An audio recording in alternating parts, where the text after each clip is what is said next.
ये माँ चाहे तो बेटे को ध्रुव और प्रहलाद बना दे, और माँ चाहे तो बेटे को रावण कुंभकर्ण बना दे।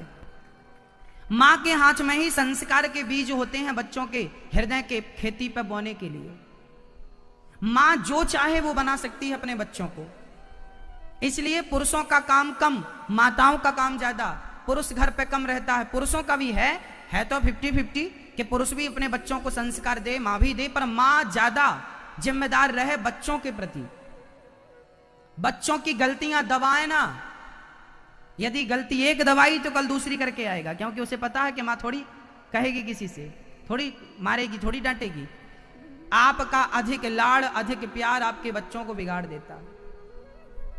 शास्त्र कहते हैं कि पालयेत पंचवर्षाणी, 5 वर्ष तक बच्चे से बड़ा लाड़ प्यार करो। उसके बाद जब बच्चा बड़ा हो जाए, अर्थात 5 साल का पूरा 6वें साल में लग जाए, तो बच्चे को थोड़ा आंख दिखाना शुरू कर दो। क्या दिखाओ? आंख दिखाओ, थोड़ा डांटो, जरूरत पड़े तो गाल पे 2-4 बजाते रहो, नहीं तो बिगड़ जाएंगे। बच्चों की हर जिद पूरी करना यह माँ बाप की सबसे बड़ी गलती है। बच्चों ने मांगा ये दे दिया, बच्चों ने मांगा वो दे दिया ना। आपके पास पैसा है तो बहुत कुछ देंगे, बिगड़ जाएंगे। बच्चों को ये ना लगे कि हमारे मम्मी पापा बहुत अमीर हैं, उनको थोड़ा लगे कि भाई पैसे कहाँ से आ रहे हैं, मेहनत देखे उनको, तब वो पैसों को पहचानेंगे। नहीं उड़ाने में किसका बिगड़ रहा है।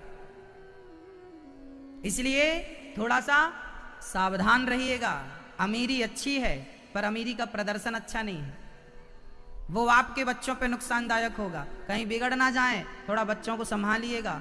जो जरूरत है वही दीजिएगा, हर जिद पूरी मत करिएगा। यदि हर जिद पूरी होने लगी तो वो जिद कर करके आपसे बहुत कुछ ले सकते हैं, और आप एक दिन देते देते उन्हें गड्ढे में गिरा सकते हैं। जो उचित है वो तो दीजिए, पर जो अनुचित है वो ना दीजिए।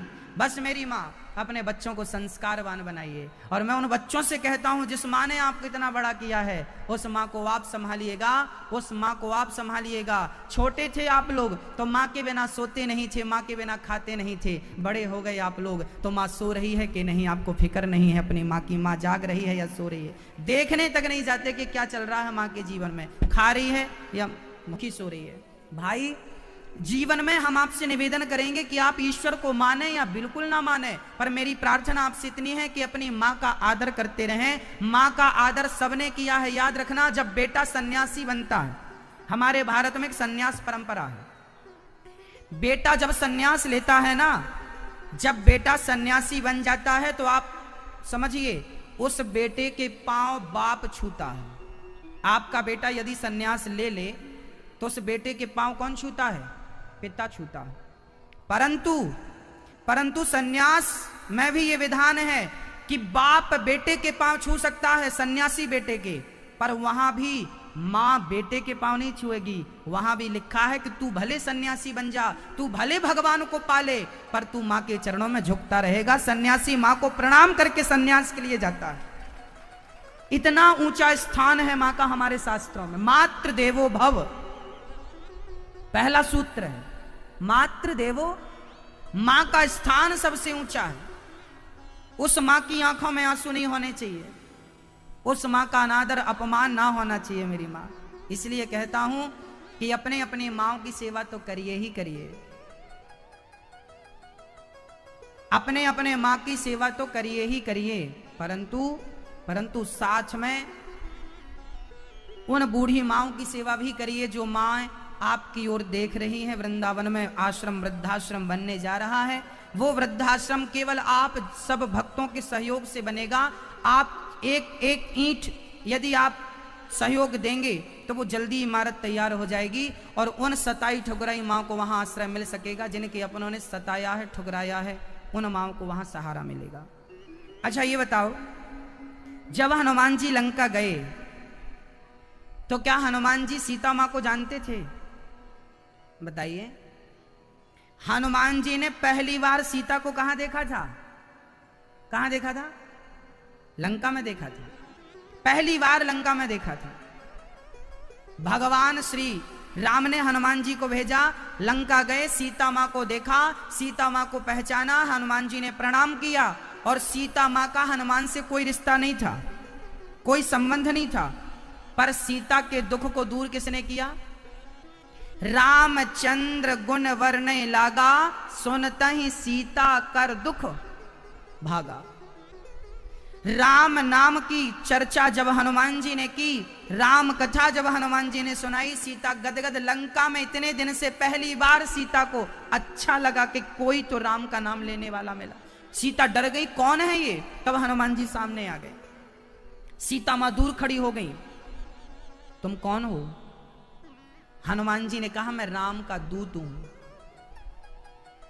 सीता मां बोली, मैं कैसे मालूं कि आप राम के दूत हैं? कैसे मालूम है? हनुमान जी ने कहा, राम जी ने भेजा, ये अंगूठी देखो। सीता ने अंगूठी देखी, बोली ये तो ठीक है, पर कुछ और बताओ, मैं नहीं मानूंगी कि तुम रामदूत हो। माया भी तो हो सकती है रावण की। सीता बड़ी डरी थी। तब एक बात कह दी हनुमान जी ने, तब सीता को विश्वास हुआ। सीता और राम के बीच में एक पासवर्ड था। वो पासवर्ड राम जी ने हनुमान जी को बोला था कि तुम ये बोलोगे तो लॉक खुलेगा, तो सीता पहचानेंगे आपको। अच्छा, पत्नी अपने पति को ना एक अलग से बुलाती है, अलग नाम से बुलाती है। जैसे सबके लिए नाम, ऐसे पत्नी अपने पति को एक अलग नाम से बुलाती है। वो नाम केवल पत्नी ही जानती है। आप लोगों ने रखा कि नहीं अपने पति का कोई नाम? सीता मां ने भी रखा था एक नाम। सारे अयोध्यावासी कोई राघव, कोई राम, कोई रघुवीर बुलाता था। सीता जी अलग नाम से बुलाती थी। वो नाम केवल सीता को पता था। वो नाम यदि कोई लेगा तो पहचान जाएंगी सीता मां कि ये हमारा ही आदमी है। अब तो हनुमान जी ने वही नाम बताया कि मां, राम ने बताया कि आपने उन्हें इस नाम से पुकारा है। तब हनुमान जी ने कहा कि राम दूत मैं मां तु जान की, सत्य शपथ करुणा निधान की। भगवान का एक नाम था करुणा निधान। क्या नाम था? भगवान का एक नाम है करुणा। राम का नाम करुणा निधान, ये नाम माता सीता ने रखा था राम का नाम। तो यही नाम जब हनुमान जी ने लिया, तब मां सीता ने पहचान लिया कि अब विश्वास हो गया कि तुम हमारे राम के भक्त हो। चरणों में रखा और हाथ सिर पे रखा। और हनुमान जी को सीता मां ने क्या दिया? अजर अमर गुण निधि सुत होहूं, करहूं बहुत रघुनायक छौहूं। आज सीता ने हनुमान जी को क्या बना लिया? क्या बना लिया? बेटा बना लिया। क्या बना लिया? आज से तुम हमारे क्या हो? हनुमान जी ने सीता मां का दुख लंका जाकर दूर किया कि नहीं? जबकि उनका कोई ब्लड का संबंध तो नहीं था ना, रिश्ता तो नहीं था ना। ऐसे ही आपका भी रिश्ता नहीं है उन माओं से जो वृंदावन में रहने आएंगी। उन माओं के संबंध रक्त का, खून का रिश्ता तो नहीं है, पर मन का और आत्मा का संबंध तो हो सकता है ना भक्तों। जैसे हनुमान जी ने सीता मां का दुख दूर किया, ऐसे आप भी वृंदावन में जो वृद्ध माताएं रह रही हैं, उन माओं का आप भी सहयोग करके दुख दूर कीजिए। हनुमान जी ने दुख दूर किया तो सीता मां ने क्या दिया उन्हें? अजर अमर। कौन सा वरदान? हनुमान जी को अजर अमर का वरदान किसने दिया था? हनुमान जी को अमरता का वरदान माता सीता ने दिया था। जब माँ की सेवा करता है ना बेटा, तो माँ यही कहती है कि बेटा तू अमर हो जा, अमर हो जा, तेरा यश पूरी दुनिया में गाया जाए। बस मेरे भाई, मेरी माँ, मेरी बहन, उन बूढ़ी माओं की सेवा करके आप भी अमर हो सकते हैं। हम और आप तो मर जाएंगे, पर वृंदावन में जब तक बूढ़ी माओं की मेरे जाने के बाद, मेरे मरने के बाद भी वहां पर सेवा चलती रहेगी। याद रखिएगा, मैं एक दिन के लिए वो प्रकल्प खड़ा नहीं कर रहा हूं।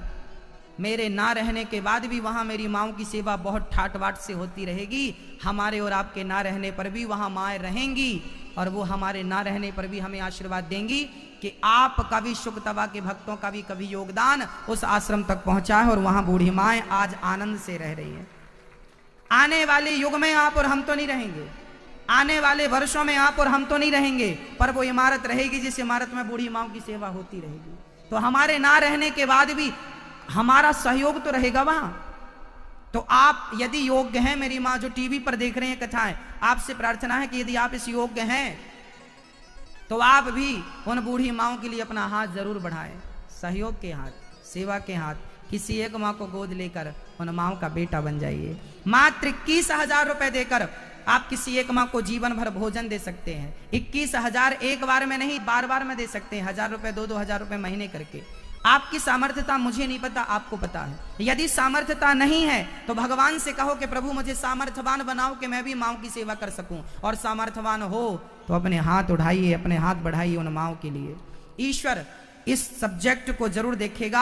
आपने कितनों का भंडारा किया, कितनों का 56 भोग लगाया। अच्छा, आपने गांव में भंडारा कर दिया, 50,000 1 लाख रुपए लगा दिए, तो बताइए आपके भंडारे की जरूरत क्या थी?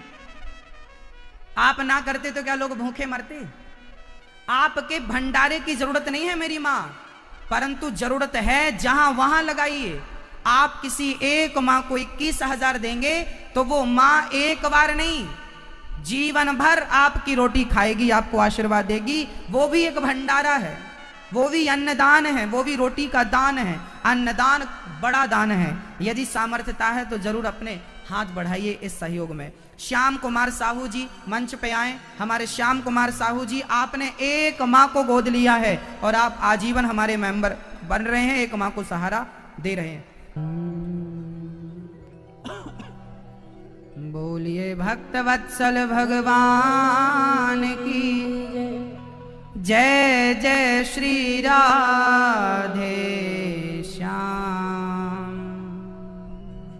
भक्तों, मनु जी महाराज के जो पुत्र श्री उत्तानपाद थे, उनके बेटा हुए हैं ध्रुव। पहली पत्नी के ध्रुव, दूसरी पत्नी से उत्तम। ध्रुव जी महाराज बहुत यशस्वी थे, तेजस्वी थे, पराक्रमी थे, बुद्धिमान थे। जब उनकी मां ने अपमान किया, ध्रुव जी रोने लगे, रोते रोते घर आए। मां से कहा, मां मैं इसलिए दुखी नहीं हूं कि मां ने मेरा अपमान कर दिया। दुख केवल इस बात का है कि उस मां ने आपका अपमान किया। मां ने बढ़िया बात समझाई, बेटा अपमान से कोई फर्क नहीं पड़ता। यदि आपने हमारा अपमान कर दिया तो क्या फर्क पड़ेगा? सुनने में थोड़ा अटपटा लगता जरूर है, बुरा लगता है, पर सच्चाई यह है कि यदि हम और आप समझदार विवेकशील हैं तो फिर हमें बुरा नहीं लगेगा, कोई बात नहीं। जो संत पुरुष होते हैं वो सम्मान को और अपमान को एक ही समझते हैं, अलग अलग नहीं मानते। और हम सम्मान और अपमान से ऊपर उठें। सम्मान और अपमान का जो हमने एक पर्दा डाल रखा है ना, कि ये सम्मान का पर्दा है, ये अपमान का पर्दा है, उस पर्दे से ऊपर उठकर देखिए। यहां पड़े रहेंगे तो कुछ हासिल नहीं होगा। ध्रुव जी को मां ने यही समझाया, बेटा तू अपने पिता की गोद में बैठना चाहता, कुछ ऐसा कर कि तुझे परम पिता की गोद मिल जाए। ये छोटे छोटे बच्चों के लिए सबक है, शिक्षा है, सीख है, प्रेरणा है। क्या प्रेरणा? इतनी कि आप यदि सफल बनना चाहते हैं तो सुनीति ने कहा कि बेटा तुझे अपने पिता की गोद में बैठना है तो जा पहले परम पिता की गोद में बैठ। ये गोद तो नॉर्मल है, अर्थात जिन्हें सफलताएं चाहिए उन्हें कड़ी मेहनत करनी पड़ेगी। तो कड़ी मेहनत करेंगे तो क्या होगा? महंगी, आप जीवन में इतनी मेहनत करिए, अपने आप को इतना सफल बनाइए कि महंगी से महंगी चीज आपको सस्ती नजर आने लगे। ये तो बहुत सस्ती है हमारे लिए। इतना सफल बनाइए अपने आप। आपकी सफलता, जब आप सफल हो जाएंगे, ऊपर से देखेंगे तो सब छोटा छोटा नजर आएगा। अभी हम लोग छोटा सा घर हो जाए, छोटी सी गाड़ी हो जाए, ये हो जाए, वो हो जाए, गाड़ी और बंगले की शौक छोड़िए, अपने लक्ष्य को पाने के लिए चलते रहिए, चलते रहिए। ये बाद की चीज है। सुख देखिए, धन सबको मिलता है, आपकी चाहत पर निर्भर करता है कि आप कितनी चाहत रख रहे हैं, सोच क्या है आपकी, है ना मेरी माँ। इसलिए सफल बनना कठिन नहीं है, सफल बनने का लक्ष्य लेके चल पड़ना थोड़ा कठिन है। वो रास्ता में हम चल नहीं पाते, सफल हो नहीं पाते, मन भटकता है। ध्रुव जी महाराज को मां ने कहा, बेटा तुझे भगवान को पाना है, एक लक्ष्य, एक साधे शब्द है, एक उद्देश्य दिया मां ने, तुझे किसे पाना है? ईश्वर को। यहां वहां तू गोद, तू राज सत्ता, राजगद्दी, यहां वहां ताक झांक ना कर, तू ईश्वर को पहले पा। उसे पालेगा तो फिर ये सब पाना नॉर्मल है। देखिए माँ की शिक्षा, देखिए माँ की विचारधारा, देखिए माँ बेटे को संकीर्ण सोच ना दे, छोटी सोच ना दे। आजकल की माताएं ये कहती हैं बेटा तुम्हें नौकरी करना है। आज हमारे भारत की थिंकिंग क्या बन गई है, सारी मम्मियां सारे पापा अपने बच्चों को तोते की तरह रटा रहे हैं। अच्छा पढ़ो, तुम्हें सरकारी नौकरी करना है, तुम्हें नौकरी करना। क्यों नौकरी करना भाई साहब? नौकर बना रहे हो अपने बेटों को? नौकर, सरकारी नौकर क्यों बना रहे हो बच्चों को? सबको नौकरियां चाहिए। क्यों चाहिए नौकरियां?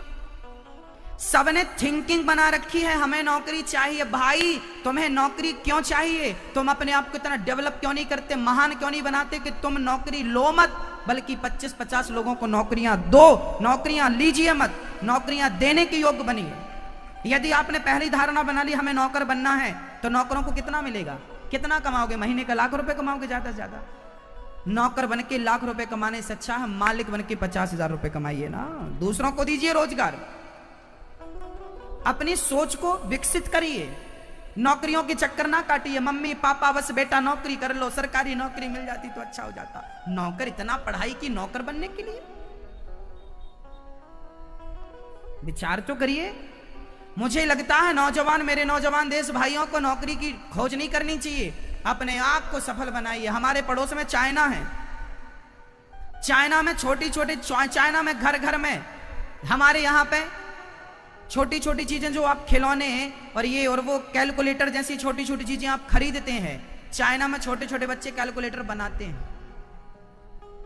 आज हमारे भारत के बच्चे मोबाइल इनको पकड़ा दो सब जानते हैं मोबाइल में क्या डाउनलोड करना, क्या गेम। छोटे छोटे बच्चे मोबाइल बहुत बढ़िया चला रहे हैं। आपको आश्चर्य होगा कि चाइना के बच्चे हमारे देश के बच्चे मोबाइल चला रहे हैं ना, विदेश के बच्चे कंप्यूटर चला के सॉफ्टवेयर बना रहे हैं। बड़े बड़े आविष्कार छोटे छोटे बच्चे कर रहे हैं। उन्हें आने वाले भविष्य की शिक्षाएं अभी से प्रदान की जा रही हैं, उन्हें मजबूत किया जा रहा है, स्ट्रांग किया जा रहा है। और यहां हमारे बच्चे अभी मोबाइल गेम पे ही लटके हैं। हमारे भारत के बच्चे अभी गेम खेल रहे हैं। अच्छा मैंने सुना है ये पबजी करके कोई गेम होता है, मैंने कभी देखा नहीं है, ना कभी मैंने देखा ना खेला, ना मेरे को खेलने का अनुभव है उसका। मैंने सुना है कि पबजी नाम का कोई गेम होता है क्या भाई? पबजी करके कोई गेम होता? माताएं देखो, माताओं को ही पता है ये गेम। पता है क्या करता? मैंने सुना है कि इसमें मार धाड़ बहुत चलती है। क्या डिसुम डिसुम डिसुम डिसुम डिसुम डिसुम।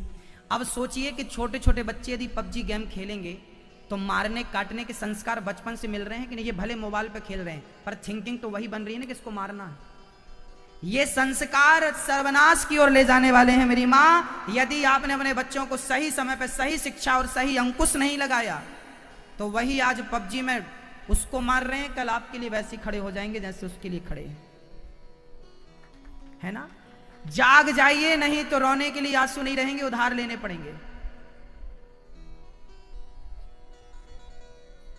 बच्चों को बचाइए गलत संगत से, गलत चीजों से। ध्रुव जी महाराज को मां ने सही शिक्षा सही प्रेरणा दी, मां बेटा जाओ भगवान को पाओ। ध्रुव जी ने कहा मां भगवान कहां है, ईश्वर कहां है?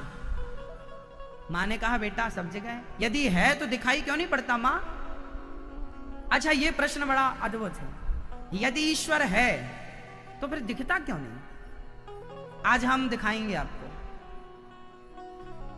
अच्छा ये बताओ आपके हाथ में बैक्टीरिया है अभी या नहीं? हाँ या ना? हाँ है। आपके हाथ में बैक्टीरिया है, क्या नजर आ रहे हैं किसी को? कैसे नजर आएंगे? क्या इन आंखों से नजर आएंगे? एक यंत्र होता है, माइक्रोस्कोप बोलते हैं उसे, सूक्ष्मदर्शी यंत्र बोलते हैं। एक यंत्र होता है मेरी मां बहन, वो यंत्र से यदि ये देखा जाए ना तो आपके हाथ में आपके आसपास बैक्टीरिया नजर आते हैं। बैक्टीरिया गंदी चीज होती है, गंदा हो बैक्टीरिया। गंदगी को देखना हो तो एक यंत्र का सहारा लेना पड़ता है, माइक्रोस्कोप का सहारा लेना पड़ता है, तब कहीं जाकर बैक्टीरिया दिखता है। बैक्टीरिया जैसी गंदगी को देखने के लिए यदि यंत्र का सहारा चाहिए तो परमपिता परमेश्वर को देखना हो तो क्या मंत्र का सहारा नहीं चाहिएगा आपको? बिना मंत्र के दिखाई पड़ जाएगा, बिना साधना के, बिना भक्ति के ईश्वर को तुम देख लोगे? अरे यंत्र के माध्यम से बैक्टीरिया दिखता है, तो राम नाम के मंत्र के माध्यम से कण कण में परमात्मा नजर आएगा। वो मंत्र जपो, जिस मंत्र को जप कर बंदर भालुओं ने पत्थर फेंका था तो पत्थर पानी पर तैर गए थे, है ना मेरी मां? जैसे एक बार स्वामी विवेकानंद जी विदेश में प्रवचन करके मंच से उतरे ही थे, रास्ते से गुजर रहे थे, तो एक विदेशी इंग्लैंडियन आदमी ने पूछा, स्वामी जी ये तुम्हारा भगवान कहां है, और है तो नजर क्यों नहीं आता? तब स्वामी जी ने कहा, भाई बड़ी भूख लगी है, क्या दूध पिलाएगा तू हमें? कटोरे में भर के दूध लाया, स्वामी जी को दिया। स्वामी जी ने दूध के कटोरे में उंगलियां घुमाई। वो बोला, क्या कर रहे हैं आप? स्वामी जी बोले, मैं इस दूध में घी ढूंढ रहा हूं कि घी कहां। वो बोला, आप पागल हैं क्या? स्वामी जी बोले, क्यों?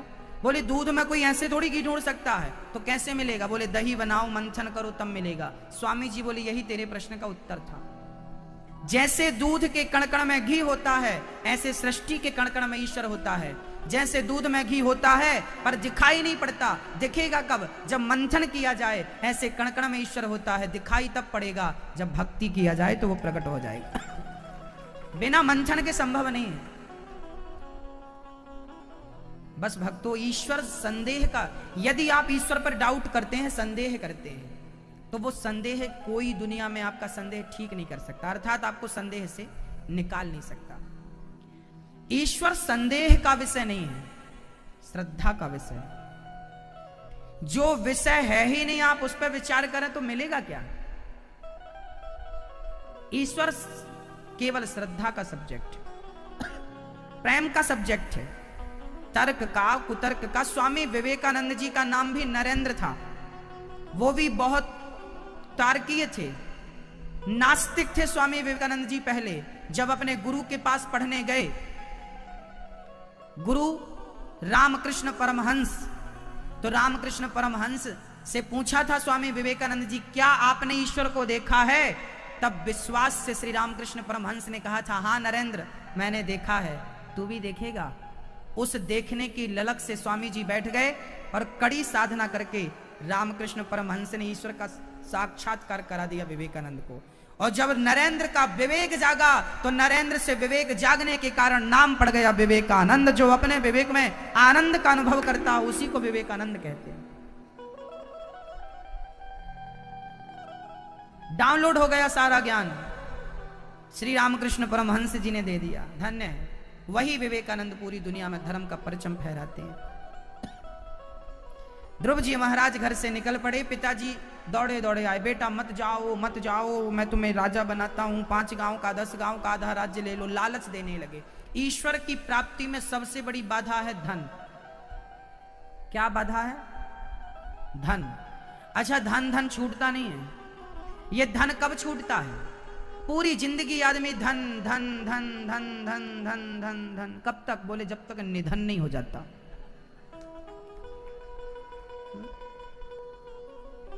निधन, धन के सामने नी लगा दो तो निधन। जब तक निधन नहीं हो जाए तब तक धन की चाहत नहीं जाओ। धन की चाहत नहीं तुम्हें निधन तक पहुंचा दिया, तुम खुद धन बन गए। पूज्य फलाने जी का निधन। अच्छा, आदमी जब मरता है ना तो उसके ऊपर मखाने फेंके जाते हैं, देखा आप लोगों ने? मरे हुए आदमी के मखाने फेंके जाते हैं। क्यों फेंके जाते हैं? मखाने इसलिए फेंके जाते हैं कि देख ले दुनिया, देख लो दुनिया वालों, और वो भी देख ले जो मरा पड़ा है, देख खोल के आंख। तू भी बड़ा फूला फूला घूमता था इसी मखाने की तरह, देख आज तेरे ऊपर मखाना पड़ा है। जैसे इंसान फूला फूला घूमता है, मखाना भी फूला रहता है। हाँ, इसलिए मखाने फेंके जाते हैं। क्यों? क्योंकि तू भी बहुत फूला था, मेरा ये फूला था। मखाना भी फूला रहता है, तो फूले को फूला दिखाते हैं, जैसे कांटे को कांटा निकालता है। तो भी फूला, ये भी फूला है, देख। अच्छा, मरे हुए आदमी के ऊपर ना पैसे भी फेंके जाते हैं, राम नाम सत्य पैसे। आप क्या फेंकते कि नहीं फेंकते? क्यों फेंकते, कभी सोचा आपने? इसलिए फेंकते हैं दुनिया वालों देख लो, और दुनिया वाले बाद में देखेंगे, पहले तू देख जो मरा पड़ा है। तू बड़ा धन धन पैसा पैसा करता था, आज तेरी छाती में पैसा पड़ा है, तेरी हिम्मत है तो उठा ले, 1 रुपया नहीं उठा सकता तू। जिसके लिए पत्नी से, पति से, परिवार से, माँ से, पिता से झगड़ा करता रहा, आज वो पैसा तेरी छाती में पड़ा, उठा ले, तेरी ताकत है तो। लेना लेके जाना कुछ नहीं, उसके लिए मरे जा रहे हैं। ये शिक्षाएं हैं। लोग पैसे इसलिए फेंकते हैं कि दुनिया वालों तुम देख लो, अब वो तो नहीं देखेगा पर तुम सीख लो। जिस पैसे के पीछे मरते रहे, लड़ते रहे, रिश्ते बिगाड़ते रहे, वो पैसा पड़ा है छाती में, क्या उठा सका? मरने वाला गड्डियां बिछा दो, आप उठाएगा? इसी के लिए जिंदा था तो मरता रहा, लड़ता रहा। श्री भरत, श्री कपिल, श्री ध्रुव जी महाराज घर से निकल पड़े। रास्ते में पिता ने रोका, नहीं रोके, नारद जी मिल गए। ओम नमो भगवते वासुदेवाय का प्रिय मंत्र दिया। ध्रुव जी महाराज ने 6 महीने तक उस मंत्र का जाप किया। पहले माह 6 दिन में, 3 दिन में एक बार कुछ खा पी लेते। अच्छा, ध्रुव जी महाराज ना व्रत करते हैं। व्रत क्या होता मेरी माँ? आप लोग भी व्रत करती हो, हमारी माताएं भी व्रत करती हैं। व्रत का अर्थ क्या मान लिया लोगों ने? ना खाओ, इसका नाम व्रत है। आज हम दाल नहीं खाएंगे, चावल नहीं खाएंगे, रोटी नहीं खाएंगे, सब्जी नहीं खाएंगे। क्यों? क्योंकि व्रत पर रबड़ी मिल जाएगी तो छोड़ेंगे नहीं। क्यों? क्योंकि व्रत है। व्रत की परिभाषाएं लोगों ने अपने हिसाब से कर ली, अपने मन मर्जी के हिसाब से। जो अच्छा लगेगा वो करेंगे, जो नहीं लगेगा नहीं करेंगे। ये व्रत है। अच्छा, व्रत का अर्थ क्या होता है बताइए? आप लोग तो व्रत रखते हैं, कभी ये कभी वो, कभी ये कभी वो। कौन सा व्रत सबसे बढ़िया? व्रत क्या है बताइए? व्रत की परिभाषा क्या है? क्या है बताइए? व्रत की परिभाषा है प्रतिज्ञा। बोलिए क्या? आज से मैं प्रतिज्ञा लेता हूं कि कभी झूठ नहीं बोलूंगा, इसका नाम व्रत है। आज से मैं संकल्प लेता हूं, प्रतिज्ञा करता हूं, कभी किसी का दिल नहीं दुखाऊंगा, इसका नाम व्रत है। रोटी छोड़ने से भगवान मिल जाते तो फिर लोग भूखे क्यों रहते? भगवान को नहीं पा लेते? भूखे मर जाते हैं लोग। आज भी हिंदुस्तान में, आज प्रेजेंट वर्तमान भारत में भी करोड़ों लोग भारत में रोज भूखे सोते हैं भाइयों। किसी के पास है तो बहुत है, और किसी के पास नहीं है तो चूल्हा जलाने को भी नहीं है। आज भी करोड़ों लोग भूखे सोते हैं भारत में। एक टाइम खाते हैं, सुबह दोपहर कभी भी खा लिया, एक टाइम भूखे आज भी सोते हैं। ये रिसर्च है, ये हमारा गणित नहीं है, रिसर्च आया, पूरी रिसर्च होता है। हाँ जी, क्या मेरी मां? व्रत का अर्थ है प्रतिज्ञा। बोलो, आज आपको हम एक व्रत दिलाते हैं। अपनी सास से और अपनी जेठानी से, अपनी देवरानी से कभी झगड़ा ना करने का संकल्प ही सच्चा व्रत होता है। आप मत रहा करो फलाना ढिमका व्रत, आप केवल ये व्रत ले लो कि मैं अपनी जेठानी से और अपनी देवरानी से कभी झगड़ा नहीं करूंगा। इस व्रत को धारण कर लोगी ना, सारे देवी देवता खुश हो जाएंगे आपसे। हाँ हाँ या ना? इनका व्रत चलता हो, जेठानी का मुंह नहीं देखेगी, तेरा मुंह नहीं देखेंगे। हाँ, व्रत चल रहा है।